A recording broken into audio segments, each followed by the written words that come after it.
dumako dito kay Ronald Bato de la Rosa. Kasi alam niyo naman po, may mga nagpapaikot nung resolution ho, mga bossing para ituloy yung impeachment, para rebisahin po lahat, mga kababayan. At yan po ay sa pangunguna ni Risa Ontiveros, ni Kiko Pangilinan, nila Ping Lacson. Yan po. Ngayon, si Bato de la Rosa, mga bossing, alam niyo naman, talaga namang hindi ho pipirma ito. Pero maang-maangan. Maang-maangan ho, mga kababayan. Kagaya na lang nung pagmamaang-maangan niya na wala siyang kinalaman doon sa EJK. Di ba? Sabi dito sa Global Daily Mirror, Senator Ronald Bato de la Rosa shared his reaction when asked about the reported resolution signed by 4 senators, which call on the Senate to continue with the impeachment proceeding against Vice President Sara Duterte. Dapat naman matuloy yan. Dapat matuloy. Ano ho ang kinatatakot? Sige nga, ano talaga ang kinatatakot ng grupo ni Inday Sara Duterte? Di ba? Ano ang kinatatakot ng grupo ni Inday Sara Duterte? Sabi nila, meron silang 16 na lawyer. Sabi nila is, ready na sila. Anong kinatatakot? Bakit ayaw ituloy? Ready kami. Dismiss ang gusto namin diyan sa impeachment na yan. Yung bloodbath ho, mga kababayan, naging bubble bath nga ho. Di po ba? Yung prosecution naman, ready na po sila doon sa kanilang mga ebidensya. Mano ba namang marinig, makita, malaman ng bayang Pilipinas kung ano yung mga ebidensya na yun? Mano ba namang makita ng mamamayang Pilipino na, ito palang ebidensya nila, wala, gawa-gawa lang pala talaga. Saka sila magbotohan. Di po ba? Sabi ni OJ Ventures, maraming mabubuko, sa mga nakinabang kay Lustay. Parehas na kampo, sinasabi ready. Pero ang Senado, wala. Sila pa yung umiipit. Sila pa yung nagdi-delay. Simula pa lang ho, mga kababayan, nakita ko na po yung gustong mangyari ng Senado Simula pa lang ho, yung pagpasa nung kailan yon, February 5. Tapos sabi break muna kami, recess muna kami. Yung ganun ho, mga kababayan. Tapos umabot ho, mga bossing chief amo sir, ng pagkatagal-tagal. 6 na buwan na ho, mga boss chief amo sir. Hindi pa din ho natutuloy. Di ba? Baka nga, tama yung sinasabi ni OJ Ventures na madaming mabubuko. Madaming mga natatakot na mga senador. Baka habang nakaupo si Inday Sara Duterte at sinasabi, dinidepensa yung kanyang sarili, ikaw, ang lakas ng loob mong senador ka, na ikaw ang huhusga sa akin, magnanakaw ka din. Baka yun ang ikinatatakot ho, mga kababayan, ng Senado. Di po ba?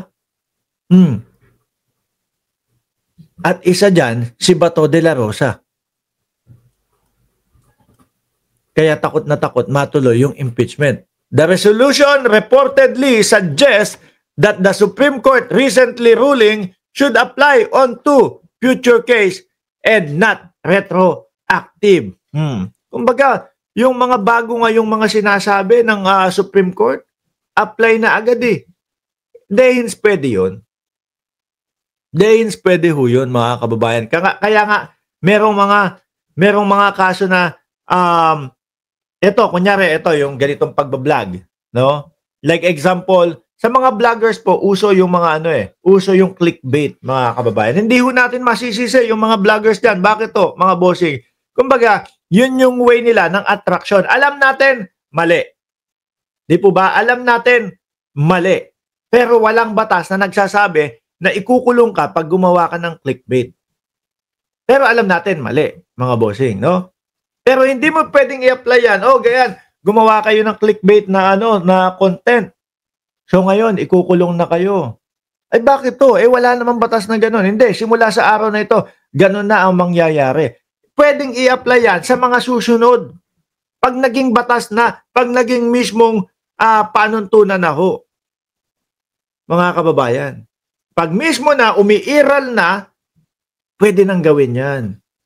Diba? Pwede nang ikulong kung sino man yung mga gumawa na yun. Pero yung ngayon, biglaan, tapos kasama na, mukhang maliho.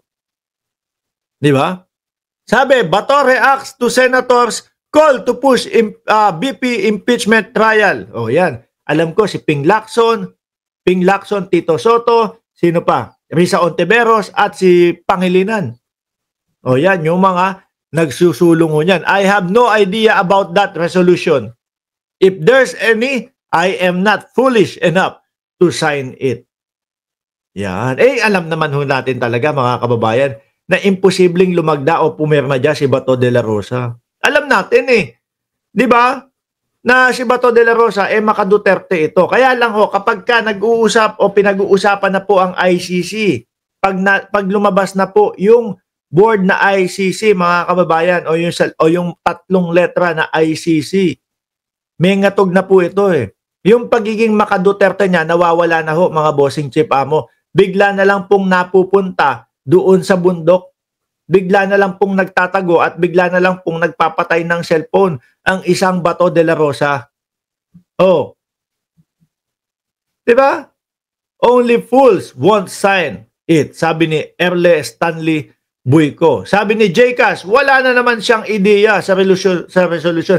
Ganyan din yung sinabi ni Bato de la Rosa nung siya yung gumawa ng resolution about sa dismissal ng vice-presidente. Kaya itong senador na ito, pinagloloko ang mamamayang Pilipino Naalala nyo ho, yung dinideny niya, meron ba? Yung patay mali siya, si Bato de la Rosa? Meron bang resolusyon na pinapadismiss? Bandang huli, naipit sila. Umamin din ho, mga kababayan. Umamin din na kampo niya o doon sa opisina niya ang gumawa ng resolusyon. Nakita nyo ho, yung mga panggagago nitong mga senador na ito sa mamamayang Pilipino. Ngayon, wala din siyang alam doon sa resolusyon na ginagawa. Samantalang tayo, simpleng tao.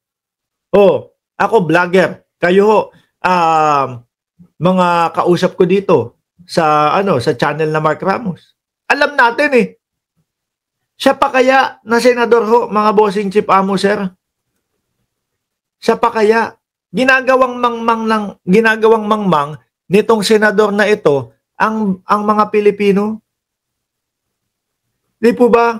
Bigla nga siya nung kailan ba yon? Yung nandoon siya, nasa gitna siya ng session ng Senado, bigla siyang sumigaw na this impeachment of Vice President shall be dismissed. Bigla naman pong sigaw ni Robin Padilla, Allahu Akbar. Si Robin Padilla na mahilig lang sa mga ganun-ganon. Allahu Akbar. Naknantina pa. Takot na takot itong mga ito na matuloy yung impeachment.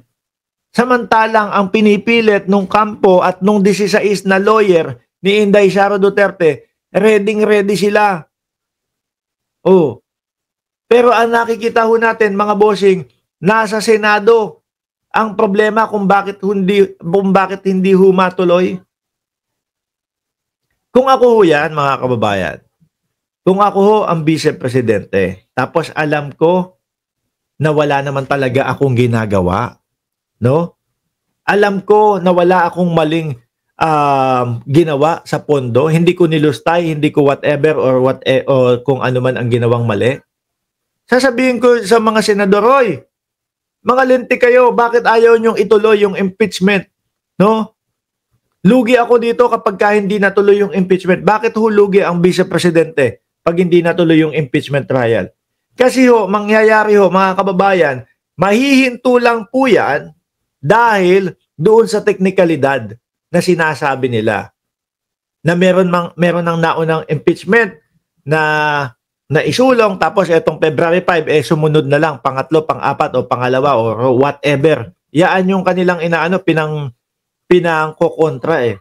Hindi po mismong kontra nila is hindi magnanakaw ang Vice Presidente. O paano yun, mga kababayan?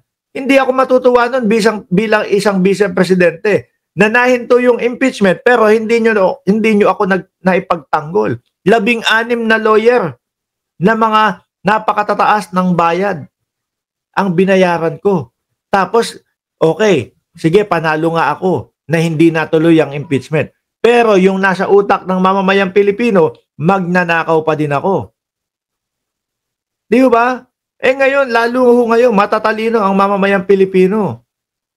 Hindi ho pwedeng magmalaki sa atin yung mga yan na, hindi ako magnanakaw, dismiss na yung impeachment.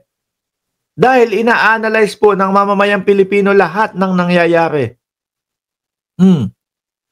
Hindi ako magnanakaw. Anong hindi ka magnanakaw? Hindi nyo nga naipagtanggol yung sarili ninyo?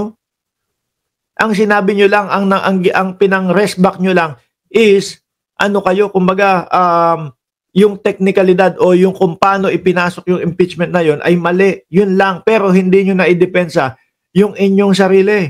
Di ba MacSafe? Sabi ni MacSafe, sa committee ni Bato, wala naman siyang nasolve kahit isa. Kakahiya lang siya. Kapag nagpahiring yan, anak ng tokwa, parang kanta ni Glock 9. Hindi alam kung saan matatapos. Bigla na lang matatapos, bigla na lang mawawala. Nakita nyo ano nangyari ho doon sa Pidea leak niya? Wala. Di ba? Kaya ho ako, naniniwala ako kay Gadon na tinatawag na mga bobo ho, yung mga DDS. Kasi ginagago na sila nito, patuloy pa din ang boto. Bakit sila ang ginagago? Mga bossing, pera ng taong bayan yun. Karamihan dyan sa mga DDS, nagbabayad din ho ng tax. O baka lahat, as in lahat tayo, nagbabayad ng tax. Pati po yung mga magbobote, pati po yung mga naglalakad lang dyan. Bakit? Lahat ng binibili natin may nakapatong na tax. At doon mapupunta po sa pondo ng bayan. At yung pong tax na yon, pag napunta sa pondo ng bayan, yun ang mga dinidistribute sa mga government officials. Tapos eto ngayon, tinatanong natin yung Vice Presidente, saan napunta yung pera ng bayan? Ayaw nilang sagutin. At eto, ang mga nakaharang, yung mga senador din ho, mga bossing.